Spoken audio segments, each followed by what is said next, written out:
Thank you, Mr. Chairman. A serious discussion about our debt, how we deal with it, the consequences, and how we got it is something that we need. This legislation does not get us to that point.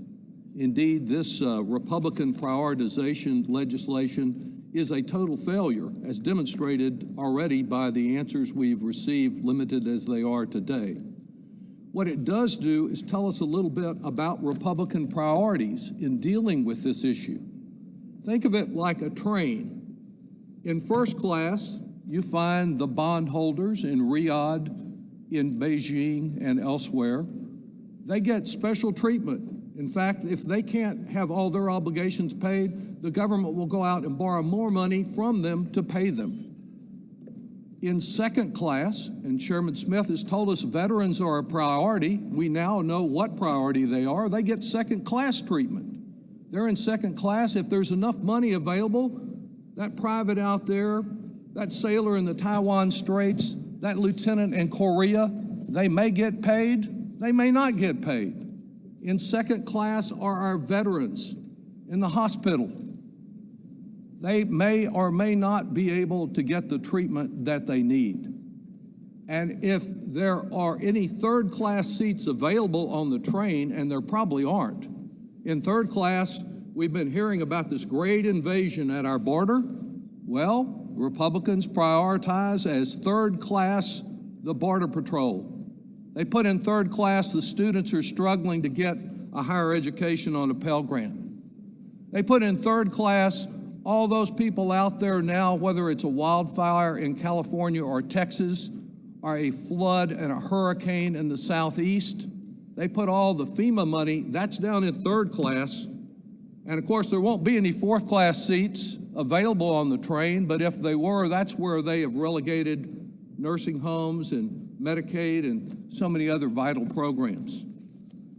And as to those who are in the first class seats, supposedly the Medicare and Social Security recipients, they rely on getting their check on time month after month, and what we know from the testimony today is that's not going to happen even under their sorry bill, because trying to pick out their payments from 2.8 billion payments that the Treasury makes every year is simply not practical. And every Treasury Secretary has said just that, including President Trump's own Treasury Secretary. When he was asked about it, it won't work. So little wonder that Chairman Smith and his experts never bothered to ask the Treasury Department, because they know the answer they'll get.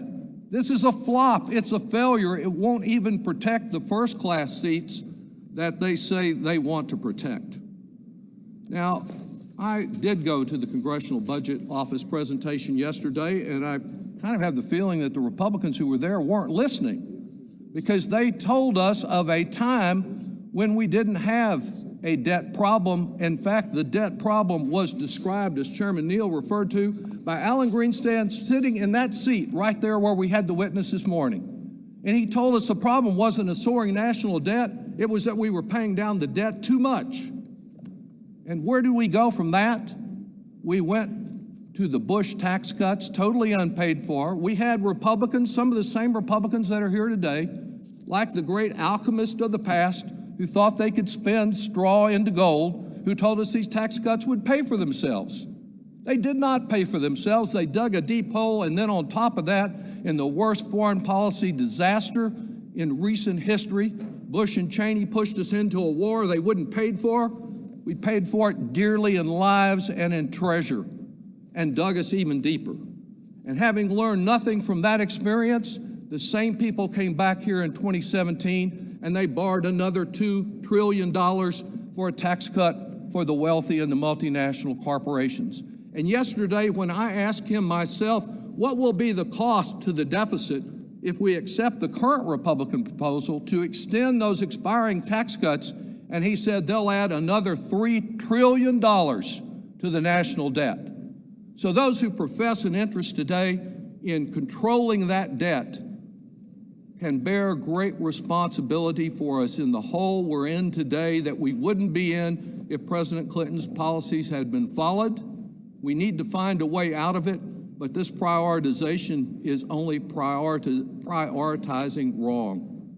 and I urge its rejection.